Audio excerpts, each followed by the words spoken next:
რატომ აჭიანურებენ მსახიობ ანდრო ჭიჭინაძის სასამართლო პროცესს? ეს ეჭვი მისი უფლებების დამცველებს მას შემდეგ გაუჩნდათ, რაც პროკურატურამ სხდომის თითქმის 2 თვით გადადება მოითხოვა.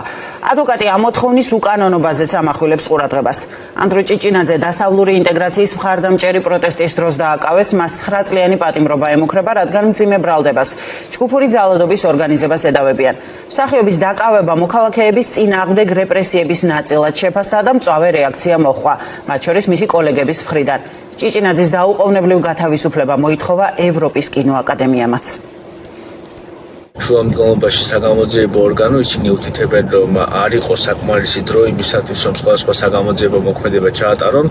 ამისთვის უნდა პროცესის გადადება. რეალურად კი ადვოკატების ჯგუფი ამას ვაფასებს როგორც პროცესის განზრახ აჭიანურებას, იმისთვის რომ ამ ეტაპზე არ გამოჩნდეს ის უსაფუძვლობა საქმის, რომლის გამოდაც არის წამოწყებული რეალურად საქმე.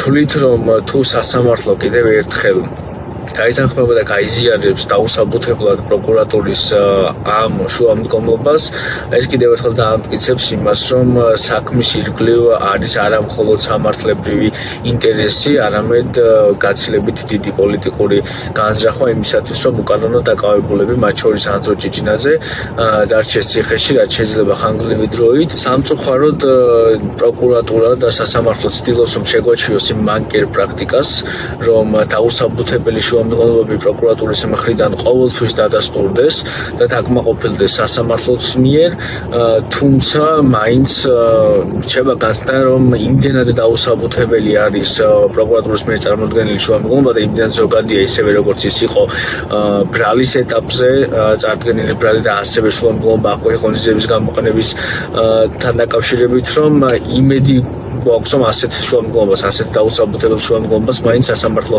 არ დააკმაყოფილებს,